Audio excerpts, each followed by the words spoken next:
Il y a des business qu'on pourrait lancer et on les lance pas parce qu'on n'a pas simplement envie de gagner de l'argent. L'argent ne nous motive pas plus que ça. Oh my god. Viens, je t'explique.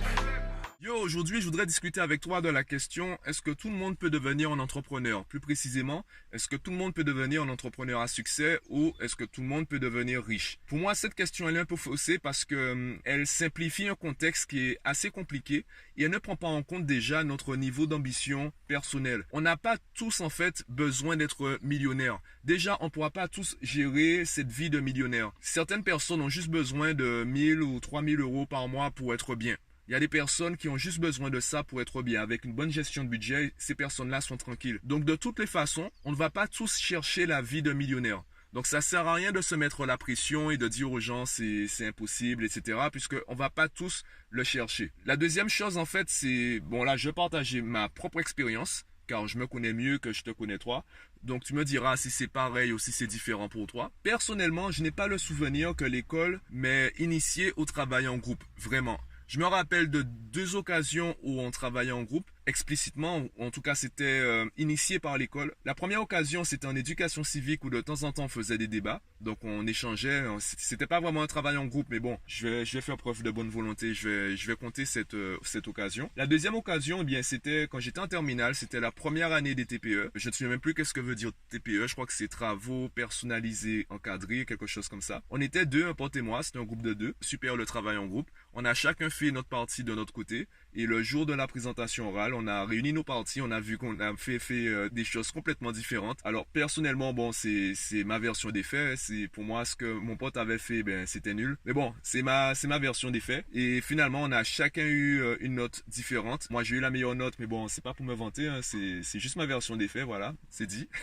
Donc pour moi, c'est tout. Mon expérience dans le travail en groupe s'arrête à ça. À l'école. Jusqu'à maintenant, effectivement, il y a des projets, surtout en Guadeloupe, des projets de création d'entreprises ou des projets innovants en Guadeloupe. Et ça reste quand même anecdotique. Ce n'est pas quelque chose qu'on peut considérer comme ancré, comme normal dans l'école. Ce n'est pas quelque chose qui fait partie déjà de l'inconscient collectif. Ce sont vraiment des projets qu'il faut mettre sur pied et qu'il faut garder en vie sur la durée. Donc le travail en groupe, je considère personnellement qu'il ne fait pas encore partie intégrante de l'école, de l'éducation nationale. Donc on n'est pas habitué à travailler ensemble. On est plutôt habitué à travailler chacun de notre côté, à compter sur nous-mêmes et surtout à suivre les instructions. On n'est pas maître de notre pédagogie, de notre instruction, de notre éducation. Évidemment, les théories concernant l'éducation sont multiples et parfois contradictoires. Personnellement, j'aime bien les travaux de Maria Montessori qui a vraiment mis l'enfant au centre de l'éducation. Il ne s'agit pas de le laisser faire tout ce qu'il veut. On va simplement l'initier, on va simplement le motiver ou du moins lui mettre les outils et le laisser diriger en fait son éducation. On sera toujours là pour lui apporter la connaissance. Simplement, c'est lui qui va dire dans quelle direction on ira.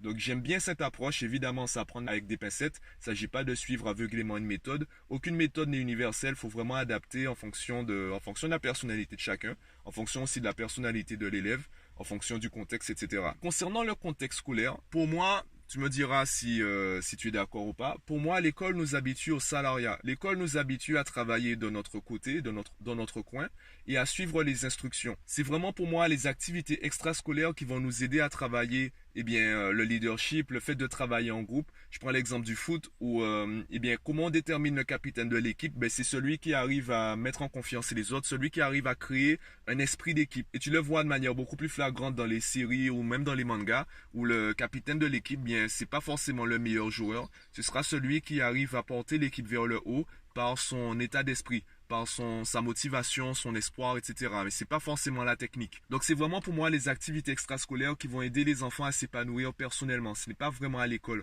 Pour moi, à l'école, ce sera plus l'épanouissement professionnel en termes de connaissances, de techniques, de méthodes et de certaines compétences professionnelles. Et humainement, personnellement, pour moi, c'est à l'extérieur de l'école, dans les activités extrascolaires, dans le sport, la danse, etc., le théâtre. Pour moi aussi, le théâtre est super important. Je pense que par la suite, je pense même créer des projets à ce ce niveau. L'expression corporelle, le langage non verbal, pour moi, a toute sa place dans l'éducation. Ces choses-là, c'est vraiment pour moi, c'est ce qui aide un enfant vraiment à se construire sur le plan humain. Et comme ça ne fait pas partie de l'éducation, je dirais, de base, les personnes qui veulent créer une entreprise ou quitter simplement le salariat, elles doivent surmonter des obstacles, elles doivent briser des croyances et en créer d'autres. Elles doivent surmonter des choses qui, lorsqu'elles sont surmontées, ces personnes ont juste envie de créer leur propre truc. Je le vois par exemple, même dans ma propre expérience, mon expérience en tant que salarié m'a poussé à créer ma propre entreprise. Je voulais en fait être maître de ma vision de l'éducation, ma vision du coaching, ma vision de la pédagogie. Et m'entourer de personnes qui sont dans le même domaine de compétences, dans le même secteur d'activité, qui ont la même approche que moi, qui ont la même ambition que moi.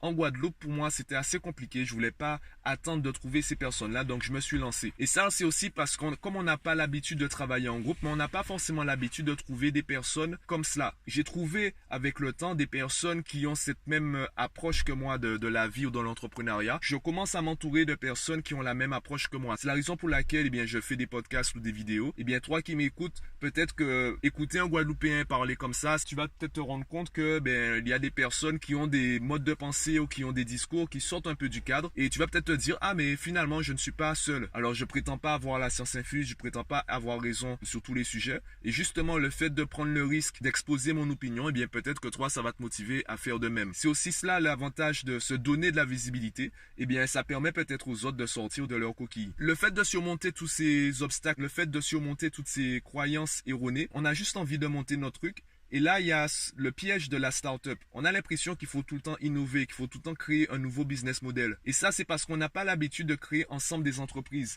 Mathmaniac, j'aurais pu faire simplement une entreprise de soutien scolaire. Je me suis axé sur le coaching car je me suis dit, vu que je me lance seul, il faut que je puisse marquer la différence. Je me rends compte avec le temps, je le vois même avec mes amis autour de moi, il y a des business qu'on pourrait lancer. Et on ne les lance pas parce qu'on n'a pas simplement envie de gagner de l'argent. L'argent ne nous motive pas plus que ça. On n'a pas simplement envie de créer un business automatique, se dire voilà, je gagne 10 000 euros par mois et c'est bon, je fais la même chose que tous les autres, j'apporte pas énormément de valeur aux gens. On a envie de deux choses. On a envie vraiment d'apporter quelque chose de nouveau dans le monde ou du moins d'apporter un changement dans le monde. Et on a envie de créer, on a envie d'avoir quelque chose qui correspond vraiment précisément à notre façon de voir les choses. Et ce goût de l'innovation, c'est ce qui fait un peu le piège de l'entrepreneur ou le piège de la start-up et c'est ce qui finit par créer des choses comme les start-up nations puisqu'il y a beaucoup d'entreprises qui se créent et qui finalement ne sont pas rentables. Mais elles vont nous faire croire qu'elles sont super rentables pour pouvoir être cotées en bourse et ensuite les fondateurs vont vendre l'entreprise et vont passer à autre chose. J'ai envie de dire que c'est un peu normal, comme dans tout business, il y a toujours un côté sombre. Il y a des personnes qui vont profiter de cela, qui vont profiter du jeu pour utiliser les règles du jeu à leur avantage. Il y a toujours eu ça. Que ce soit dans l'économie ou même dans l'écologie, il y a toujours des personnes qui vont manipuler les règles du jeu à leur avantage et ce n'est pas forcément moral, ce n'est pas forcément légitime. Il y a cela partout, même dans l'entrepreneuriat. J'ai envie de dire que c'est un faux débat. Donc, est-ce que tout le monde peut devenir un entrepreneur? Alors, la vraie phrase, c'est n'importe qui peut devenir un entrepreneur. Ce n'est pas tout le monde, c'est n'importe qui. Cela veut dire qu'en fait, ce n'est pas marqué sur le front de quelqu'un. N'importe qui peut devenir milliardaire parce qu'il n'y a pas de sélection génétique, il n'y a pas de choses. On a vu des personnes qui sont parties de rien et qui ont réussi à bâtir des empires. Alors on peut parler de contexte, etc. Mais là on parle au passé. Au quotidien, au jour le jour, ces personnes-là, elles vivaient dans le doute. Elles ne vivaient pas avec la croyance extrême qu'elles allaient être milliardaires un jour. Elles sont parties de rien, elles vivaient dans le doute, elles se battaient contre leur entourage qui avait également des croyances qui n'allaient pas dans leur sens. Elles se battaient contre des choses que toi aussi, peut-être, tu vas devoir combattre aujourd'hui. Elles n'avaient pas les croyances qu'elles ont eues à partir du moment où elles ont commencer à avoir du succès. Même Oprah Winfrey, quand tu étudies son parcours, sa jeunesse, quand tu vois les obstacles qu'elle a dû surmonter, aujourd'hui tu te dis ouais c'était normal qu'elle réussisse. C'est facile d'analyser le passé. Au jour le jour, c'est quand même une femme qui a été détruite à plusieurs reprises et si ça se trouve, si tu regardes les femmes autour de toi, si toi-même tu es une femme, peut-être que tu es la prochaine Oprah Winfrey, peut-être qu'autour de toi il y a la prochaine Oprah Winfrey. Ce que je suis en train de dire, c'est que on ne sait pas. Tu ne sais pas qui ce sera, tu ne sais même pas si ce sera toi. Pourquoi? Parce qu'il n'y a pas de présélection. La différence, c'est quoi? La différence, c'est la décision. La différence, c'est l'ambition.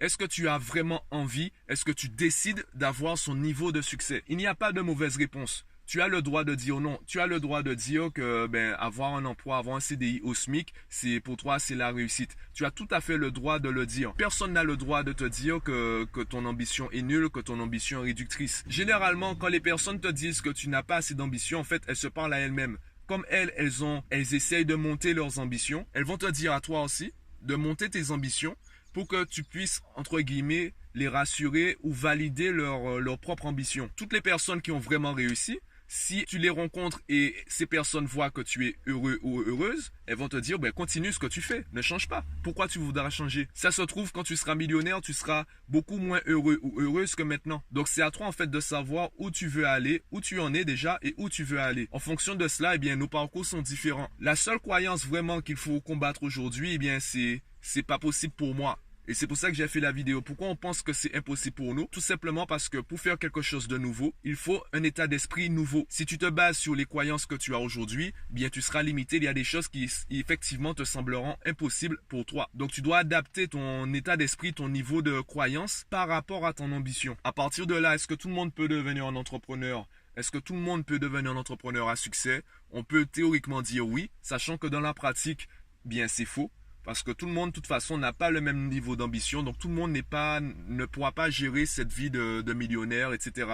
Donc, tout le monde n'aura pas les épaules pour supporter ça. Puisqu'à la base, tout le monde n'a pas envie de vivre ça. Donc, pareil pour toi. Peut-être que tu as envie de voyager toute l'année. Peut-être que tu envies les stars qui vont à Dubaï, qui claquent leur argent n'importe comment. En fait, au fond de toi, tu sais que tu n'as pas besoin de tout cela. Au fond de toi, la seule chose que tu as envie peut-être, c'est simplement peut-être de travailler moins. Peut-être que le revenu que tu gagnes aujourd'hui te suffit. C'est juste peut-être l'emploi l'entreprise dans laquelle tu travailles qui te convient pas. Peut-être que tu as juste besoin de changer de poste. Peut-être que tu as simplement besoin de poste avec moins de responsabilités. Ça peut être ça aussi.